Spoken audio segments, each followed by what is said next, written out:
Bapak Ibu. Shalom, shalom, shalom. Ya, puji Tuhan. Meskipun cuaca tidak mendukung, tapi saya percaya bahwa kita tetap antusias di dalam mengikuti pertemuan ibadah. Saya percaya ini adalah respon daripada semua kita atas pemeliharaan Allah dalam kehidupan saudara dan saya. Nah, masih dalam tema yang sama tentang berlari, mari kita buka di dalam kebenaran firman Tuhan. Pertama Korintus 9 ayatnya yang ke-24 sampai ayatnya yang ke-27. Pertama Korintus 9 ayat 24 sampai ayatnya yang ke-27. Hitungan ketiga kita membacakannya secara bersama-sama. Dengan kasih Tuhan saya mengundang semua bangkit berdiri. 2, 3. Tidak tahukah kamu bahwa dalam gelanggang pertandingan semua peserta turut berlari, tetapi di bawah hanya satu orang saja yang mendapat hadiah? Karena itu larilah begitu rupa sehingga kamu memperolehnya. Tiap-tiap orang yang turun memilih bagian dalam pertandingan menguasai dirinya dalam segala hal. Mereka berbuat demikian untuk memperoleh suatu mahkota yang fana, tetapi kita untuk memperoleh suatu mahkota yang abadi. Sebab itu aku tidak berlari tanpa tujuan, dan aku bukan petinju yang sembarangan saja memukul, tetapi aku melatih tubuhku dan menguasainya seluruhnya, supaya sesudah memerintahkan Injil kepada orang lain, jangan aku sendiri ditolak. Ibu silakan duduk kembali, Bapak Ibu yang terkasih. Rasul Paulus menggambarkan bahwa hidup saudara dan saya, termasuk dia sendiri, di dunia ini adalah seperti sebuah pertandingan lari. Ya, ini bukan pertandingan lari yang jarak pendek, ya, 100 meter atau 200 meter, tetapi ini adalah lomba lari maraton sepanjang kehidupan saudara dan saya di muka bumi ini, dan harus dimenangkan oleh setiap kita orang percaya. Kalau dalam menghadapi pertandingan lari pada umumnya atau perlombaan-perlombaan yang lainnya, seorang atlet berlatih dalam waktu tertentu dengan membatasi kebebasannya serta mengikuti suatu peraturan yang ketat. Ya, mereka mengekang segala kehendak diri sendiri, artinya membatasi. Ya, saya percaya kalau di antara kita pernah menyiapkan diri dalam suatu event pertandingan, pasti telah memahami hal ini dengan baik seperti yang Paulus gambarkan. Ya, kalau ada target untuk mengikuti kejuaraan, pastilah seorang atlet akan mempersiapkan dirinya dengan baik. Apapun yang dilarang, dia pasti akan ikuti.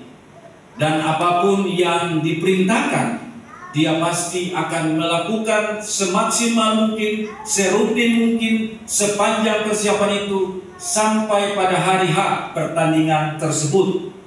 Tujuannya adalah supaya ia bisa bertanding dengan maksimal dan memperoleh juara. Di sini dikatakan bahwa Paulus menggambarkan perlombaan lari yang hadiahnya adalah suatu mahkota yang fana. Ya, kalau zaman itu perebutan hadiah yang dimahkotai adalah seperti daun atau seperti ranting begitu, yang pada akhirnya akan kering dan layu. Bahkan ketika kita lihat hari-hari ini pun di dalam suatu event pertandingan, pasti akan memperoleh suatu medali atau piala, yang pada akhirnya juga medali atau piala tersebut akan rusak dan berkarat. Ya kan? Saya waktu ke Ambon, saya melihat ada ponakan saya, dia begitu banyak mengikuti perlombaan, bahkan termasuk anak saya yang bungsu pun, piala itu dikumpulkan di rumah orang tua saya. Begitu banyak, ya. Tapi ada yang kepalanya mulai patah, ya kan? Ada yang sebelahnya masih ada tangannya, tapi sebelah sudah tidak ada. Ya, Kalau itu pertandingan karate, ada kakinya menendang, tangannya begini, tapi ada tangan satu sudah tidak ada, tinggal kakinya yang terangkat dan tangan sebelah yang ada. Lagi pula mulai terkelupas ya, apa yang disepuh dengan emas ya, atau dicat seperti emas. Artinya begini, bahwa hadiah yang fana, yang hanya sementara ya, dan pada akhirnya berkarat dan rusak dan hanya tinggal kenangan, tetapi dalam memperebutkannya orang begitu semangat di dalam mempersiapkan diri. Apapun yang dilarang, dia tidak akan melakukannya. Dan apapun yang disuruh untuk ia lakukan, dia pasti dengan senang hati, dengan penuh semangat melakukan semuanya itu. Ya kan? Kebebasan yang biasa ada pada dia. Sehari-hari sebelum ia bertanding, ia biasa melakukan, tapi saat siap untuk bertanding dalam mempersiapkan diri, dia membatasi, bahkan menghilangkan semuanya itu ketika mempersiapkan diri. Katakanlah biasa suka tidur larut malam, tapi kemudian pada akhirnya tidak akan tidur larut, tetapi akan memilih waktu yang agak tempo, ya, jam 10 misalnya, lalu dia akan tidur. Kebiasaan makanan-makanan yang pedas pun, karena itu akan mempengaruhi napasnya waktu dia bertanding, dia akan membatasi, bahkan menghilangkan rasa pedas dalam setiap makanan yang ia makan. Ya, hal-hal yang membuat ia kurang mantap dalam persiapan pasti dia akan hilangkan. Padahal yang diperebutkan adalah hadiah atau mahkota yang bersifat sementara, yang pada akhirnya akan layu dan berkarat. Ya, tetapi kalau kita orang-orang Kristen, dalam kehidupan ini yang digambarkan Rasul Paulus sebagai ada dalam suatu pertandingan yang berbalik, harusnya dalam mempersiapkan diri, menyongsong mahkota yang telah Tuhan siapkan, haruslah melebihi sikap seorang atlet yang mempersiapkan dirinya dengan baik. Amin. Sebab mahkota yang kita rebutkan adalah mahkota yang abadi. Kalau dalam pertandingan lari yang diperebutkan semua orang, seluruh atlet, tetapi yang menang hanya satu orang yang akan memperoleh mahkota itu. Tetapi dalam pertandingan iman kita, semua kita orang percaya akan bertanding, dan semua orang pun pasti, kalau ada dalam trek jalur yang tepat, pasti juga akan memperoleh mahkota yang Tuhan siapkan. Walaupun mungkin ada yang telah mendahului menerima mahkota itu, tetapi percayalah, setiap saudara dan saya yang ada dalam persiapan sementara Tuhan kasih kesempatan kita di dunia ini, ketika sungguh-sungguh kita mempersiapkan diri sebagai seorang atlet, pelari rohani, kita pasti akan menggapainya. Sebab kehidupan saudara dan saya di muka bumi ini pasti berbeda-beda waktunya Tuhan berikan. Ya kan? Yesus sebagai manusia hanya 33,5 tahun. Amin. Ada juga di antara kita mungkin mencapai 80 tahun, 70. Tetapi mungkin saja ada yang tidak sampai. Tetapi waktu kita ada dalam track yang benar, mahkota itu tetap tersedia bagi saudara dan saya. Ketika kita sungguh-sungguh mempersiapkan diri kita dengan baik.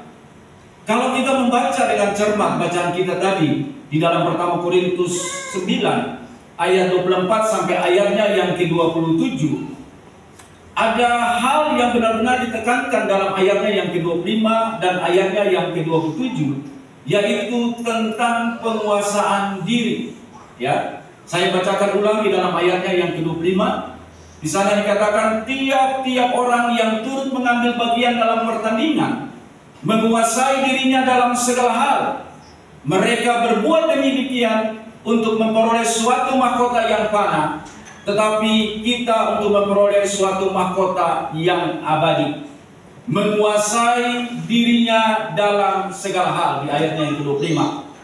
Lalu di ayatnya yang ke-27 di sana dikatakan, tetapi aku melatih tubuhku dan menguasai seluruhnya, supaya sesudah memberitakan Injil kepada orang lain, jangan aku sendiri ditolak. Saya percaya bahwa semua kita sudah mengetahui apa yang ditulis atau dikatakan di dalam kebenaran firman Tuhan berulang-ulang. Itu adalah penekanan yang penting untuk betul-betul menjadi suatu perhatian yang serius bagi saudara dan saya untuk melakukannya, agar kehidupan kita ada di dalam kemenangan. Dalam ayat 25 dikatakan menguasai diri. Di dalam ayat 27 pun dikatakan menguasainya seluruhnya. Ya, saya percaya bahwa penguasaan diri adalah sesuatu yang sulit, ya kan? Sebab musuh yang terbesar dalam kehidupan saudara bukanlah musuh di luar, tetapi musuh yang ada di dalam. Makanya ada pepatah yang bilang begini, lebih mudah mengalahkan 2000 orang di luar benteng daripada mengalahkan 2 orang yang berada di dalam benteng. Jumlah yang banyak, kalau itu berada di luar, masih mungkin dan lebih mudah dikalahkan daripada sesuatu yang berada di dalam diri kita. Itu sebabnya penguasaan diri adalah sesuatu yang tidak mudah, tetapi ini adalah sesuatu yang mutlak ada pada diri saudara dan saya, supaya dalam menjalani pertandingan iman kita bisa menyelesaikan pertandingan itu dengan baik, dan kita akan keluar sebagai pemenang untuk menerima mahkota kehidupan. Bapak Ibu yang terkasih di dalam Tuhan Yesus Kristus, penguasaan diri merupakan kunci untuk menundukkan dan mengalahkan keinginan-keinginan daging yang berjuang melawan jiwa kita. Paulus sangat sadar itu, makanya dia tekankan itu dalam dirinya, dan dicoba menasihati setiap orang percaya, termasuk saudara dan saya. Sebab begini, keinginan-keinginan daging itu tetap ada di dalam kehidupan saudara dan saya selaku orang yang percaya, meskipun telah diselamatkan. Ya, karena itu seringkali dalam kehidupan kita menemui gejolak, ya, pertentangan dalam diri kita. Ingin mau melakukan yang baik, tapi yang muncul adalah hal yang tidak baik yang kita lakukan. Ya, sesuatu yang kita ingin mau berubah, tetapi kemudian dalam perjalanan kita perubahan itu belum terjadi. Malah kita bisa saja berbuat hal yang sebaliknya dari apa yang kita inginkan. Keinginan daging di dalam pertama Petrus 2 ayat 11, di sana dikatakan berjuang melawan jiwa kita. Ini musuh yang ada dalam diri kita, yang aktif, ya, berupaya untuk menguasai kehidupan saudara dan saya, supaya pada akhirnya kehidupan kita bukanlah keinginan menurut roh, tapi pada akhirnya keinginan kita akan menurut keinginan di sini, yaitu keinginan daging. Maka kalau dia berjuang melawan kita pun tetap harus ada dalam posisi berjuang melawan dia. Satu-satunya kunci untuk bisa mengalahkan dan menundukkan keinginan daging adalah dengan penguasaan diri. Mari kita lihat di dalam Galatia 5 ayat 17. Seorang kekasih baca untuk kita. Demikian firman Tuhan, sebagai keinginan daging, sebab keinginan daging berlawanan dengan keinginan roh, dan keinginan roh berlawanan dengan keinginan daging. Karena keduanya bertentangan, sehingga kamu setiap kali tidak melakukan apa yang kamu kehendaki. Iya, Galatia 5 ayat 17 ini, ya, dia menunjukkan bahwa setiap orang percaya yang masih hidup di dunia ini akan selalu mengalami pertentangan di dalam dirinya. Ya, karena apa? Keinginan roh dan keinginan daging itu berlawanan. Karena keduanya bertentangan, sehingga kamu setiap kali tidak melakukan apa yang kamu kehendaki. Supaya bisa melakukan itu, Alkitab mengajarkan kita untuk hidup menuruti Roh, hidup dipimpin oleh Roh, sehingga keinginan-keinginan daging dapat kita kalahkan. Nah, penguasaan diri adalah salah satu aspek daripada buah Roh. Ya, mari kita lihat di dalam Galatia 5 ayat 22 sampai ayatnya yang ke-23. Bapak Nus baca untuk kita semua. Tetapi buah Roh ialah kasih, sukacita, damai sejahtera, kesabaran, kemurahan, kebaikan, kesetiaan, kelemah lembutan, penguasaan diri. Tidak ada hukum yang menentang hal-hal itu. Iya. Jadi yang paling terakhir adalah penguasaan diri daripada buah Roh. Jadi bukan buah-buah Roh, tapi buah Roh. Hanya satu buah, tetapi memiliki 9 rasa. Dan itu harus ada satu paket dalam kehidupan saudara dan saya. Tidak bisa memilih orang jadi orang yang sabar, tapi tidak bisa menjadi orang yang bisa menguasai diri. Tidak bisa memilih untuk menjadi orang yang lemah lembut, tapi tidak memiliki belas kasihan. Semuanya adalah satu paket, karena disitulah menunjukkan kualitas kekristenan seseorang. Karena apa? Semua atau 9 rasa dari buah ini bertumbuh secara utuh dalam diri seseorang. Nah, ada suatu ungkapan yang mengatakan begini: menemukan pahlawan-pahlawan yang hebat yang dapat menguasai diri itu banyak, tetapi menemukan orang yang dapat menguasai dirinya tidaklah begitu mudah ditemukan. Ya, saya percaya kalau hari ini kita amati, memang nyata ungkapan ini. Orang yang sukses banyak bisa kita jumpai. Orang yang berhasil banyak bisa kita temui. Orang yang cerdas, orang yang pintar bisa banyak kita jumpai di sekeliling kita. Tetapi menemukan orang yang bisa menguasai dirinya sendiri adalah barang yang langka. Ya kan? Karena kenyataannya begini, ada orang yang sukses menjadi orang yang sombong. Ya kan? Ada orang yang pintar jadi orang yang angkuh. Ada orang yang cerdas menjadi orang yang tidak bijaksana di dalam kehidupannya. Ya kan? Makanya kita bisa lihat, sudah kaya tapi korupsi. Ya kan? Sudah pintar tapi tidak pernah menggunakan kepintarannya untuk menasihati orang, untuk mengangkat orang, tapi malah menjatuhkan orang. Ya kan? Kalau kita lihat perdebatan hari-hari ini, ya apalagi waktu menjelang Pilpres, itu saling menjatuhkan. Ya kan? Saling menonjolkan diri dan menjatuhkan orang lain. Mengapa? Mereka itu bukan orang-orang biasa. Itu pakar-pakar. Ya, entah hukum, entah politik, entah ekonomi, entah pakar-pakar. Mereka bicarakan sebagai masyarakat biasa, kita bisa menilai bahwa orang-orang demikian memang banyak. Tetapi dari perkataannya sesungguhnya kita bahwa mereka bukanlah orang-orang yang bisa menguasai diri.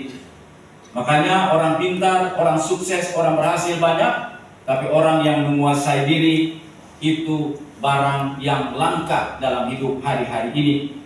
Karena itu Bapak Ibu, dalam pertandingan iman kita, penguasaan diri itu harus menjadi pegangan dalam hidup saudara dan saya.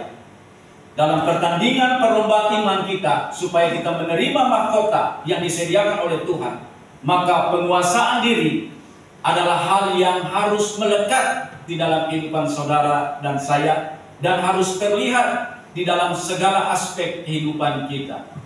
Nah, yang pertama, orang yang menguasai diri akan terlihat pada penundukan diri kepada kehendak Allah. Ya. Jadi kalau hari ini kita belum bisa menundukkan diri kepada Allah, kita tidak bisa berjalan di dalam keinginan Tuhan, maka kita bukanlah orang-orang yang bisa menguasai diri. Sebab penguasaan diri, ciri-cirinya adalah penaklukan diri kepada kehendak Allah. Ya. Dan itu bisa terjadi ketika kehidupan saudara dan saya dipimpin oleh Roh Kudus. Sebab tanpa Roh Kudus, seseorang tidak mungkin bisa menguasai dirinya. Sebab sesungguhnya Roh Kuduslah yang dapat membuat kita mampu menguasai diri kita sendiri. Ya, di dalam 2 Timotius 1 ayat 7, Allah memberikan kepada kita bukan roh ketakutan, melainkan roh yang membangkitkan kekuatan, kasih, dan ketertiban. Di dalam bahasa Indonesia masa kini, ketertiban di sana diganti dengan kata menahan diri, yang sama pula dengan menguasai diri. Jadi ketika seseorang mengatakan dirinya dipimpin oleh Roh Kudus, berarti kehidupannya pasti bisa menguasai diri. Sebab Roh Kudus memberikan kepada kita bukan saja kekuatan, kasih, tetapi Dia juga memberikan kepada kita kekuatan untuk menahan diri atau menguasai diri. Karena itu Bapak Ibu, hidup dengan penguasaan diri bukanlah lagi hidup menurut keinginan diri kita sendiri, tetapi hidup menurut kehendak Allah. Ya, kita harus seperti itu, karena sesungguhnya hidup kita bukanlah milik kita lagi, tetapi milik Allah, milik Kristus yang telah mengasihi kita dengan menyerahkan anaknya atas hidup saudara dan saya. Yang kedua, aspek kehidupan yang muncul dalam hidup kita, yang dimunculkan dan ditimbulkan oleh penguasaan diri, adalah orang yang menguasai diri adalah orang yang mampu mengenal dirinya sendiri, mengukur dirinya sendiri, dan tahu diri di dalam kehidupannya, sehingga ia tidak akan tinggi hati. Ya, ketika berhasil, kita tidak akan menjadi sombong. Ketika kita berkelimpahan harta, kita pun tidak menjadi angkuh. Ketika kita cerdas, kita pintar, kita tidak akan pernah membanggakan diri. Sebab kita sadar semua yang kita peroleh itu adalah berkat-berkat ilahi. Semua yang ada pada kita itu hanyalah pemberian Allah semata-mata.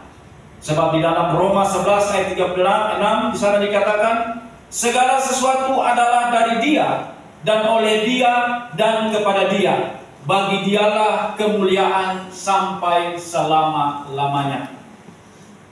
Jika hari ini apa yang ada pada kita, kita harus tahu diri.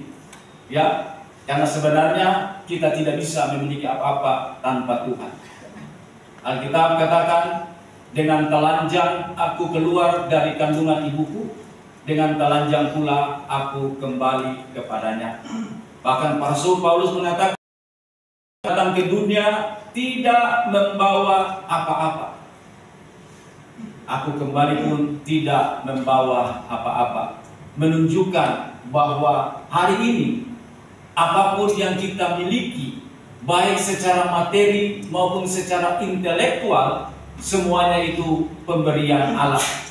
Semuanya itu berkat Allah. Makanya kita harus tahu diri. Kita harus bisa sadar diri. Kita bisa mengukur diri kita sendiri, bahwa kalau tanpa Tuhan, hidup ini tidak berarti. Jika demikian kita sadari itu, maka ada penguasaan diri dalam hidup kita. Ketika kita ada dalam kelebihan, kita tidak akan menjadi sombong. Ya, ketika kita ada dalam kesuksesan dan keberhasilan, kita tidak tinggi hati dan membanggakan diri sendiri. Sebab semuanya itu sekali lagi datangnya dari Tuhan dan kembali kepada Dia segala kemuliaannya.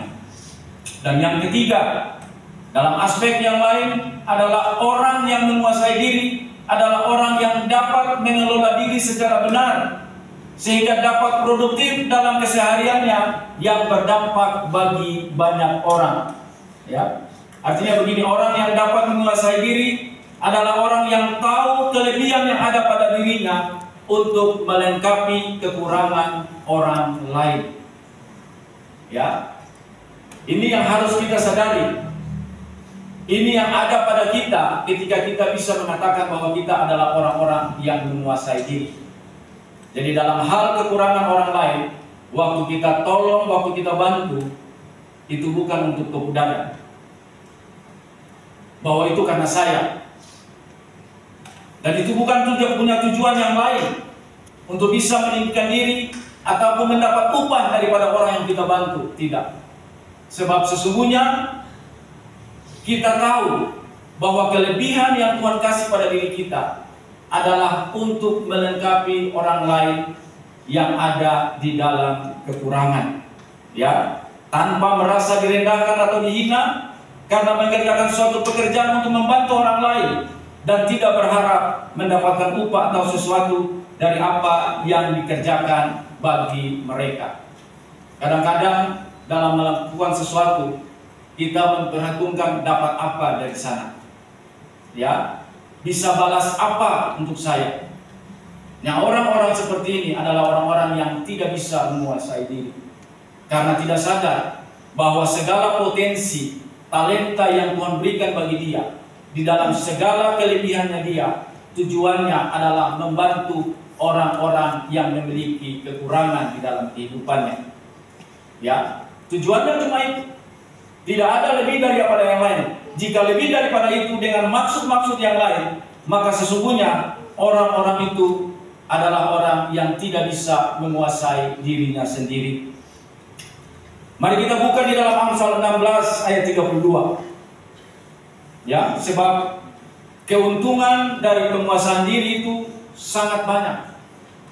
Dan itu melebihi orang-orang yang menang. Ya. Bapak Nus baca. Orang yang sabar melebihi seorang pahlawan. Orang yang menguasai dirinya melebihi orang yang merebut kota. Iya. Orang yang merebut kota, dalam memperebutkan kota pasti ada korban jiwa. Ya, dalam memperebutkan kota pasti ada kehilangan harta benda. Tetap di sini dikatakan bahwa orang yang menguasai diri melebihi orang yang merebut kota, karena sesungguhnya penguasaan diri merupakan kemenangan yang tidak membahayakan siapapun. Tidak ada korban jiwa di sana, tidak ada korban harta benda, yang ada hanyalah korban hawa nafsu keinginan diri kita sendiri. Ya, jadi tidak ada nyawa ataupun harta yang harus dikorbankan ketika kita ada di dalam penguasaan diri. Yang ada adalah hawa nafsu yang rendah itu, yaitu keinginan-keinginan daging yang berbuahkan dosa itu, yang dikorbankan dalam kehidupan kita. Itu sebabnya dikatakan dalam Amsal 16:32, orang yang menguasai diri melebihi orang yang merebut kota. Karena itu Bapak Ibu, berbahagialah orang yang dapat menguasai diri, karena dia tidak hanya bisa menaklukkan kota, tetapi juga dia bisa menaklukkan dirinya. Orang yang kuat belum tentu adalah orang yang dapat menguasai dirinya, tetapi orang yang menguasai diri pastilah adalah orang-orang yang kuat dan orang-orang yang hebat. Ya, Simpson memiliki kekuatan yang luar biasa. Ya, dia adalah seorang pahlawan, dia adalah seorang yang hebat, tetapi dia kalah dari seorang wanita cantik bertubuh mungil bernama Delila, hanya karena dia tidak bisa menguasai dirinya. Ya kan? Jadi sehebat-hebat apapun kita, kalau tidak ada penguasaan diri, kita pasti bisa jatuh seperti Simpson jatuh. Ya, karena itu Bapak Ibu, kalau mau lebih daripada pemenang, kalau mau ada di dalam akhir pertandingan yang baik untuk memperoleh mahkota kehidupan yang Tuhan janjikan, maka penguasaan diri harus ada pada diri kita masing-masing. Kebenaran firman Tuhan ini kiranya menolong kita, mempersiapkan diri kita di dalam perlombaan iman kita. Sebab pada akhirnya dunia ini akan selesai. Lari maraton kita pasti akan berakhir. Hidup kita juga pun pasti berakhir. tapi berakhir bukan pada akhirnya habis perkara, tapi setelah ke akhir hidup kita ada penghakiman. Dan saya percaya kesetiaan kita di dalam diri Tuhan, kesetiaan kita di dalam mengikuti ibadah, kesetiaan kita di dalam mengikuti aturan-aturan Tuhan pasti punya tujuan yang paling indah, yaitu mahkota kehidupan yang tidak pernah layu dalam hidup ini. Kiranya lewat kebenaran firman Tuhan ini dapat memberkati kita semua. Amin. Mari pelayan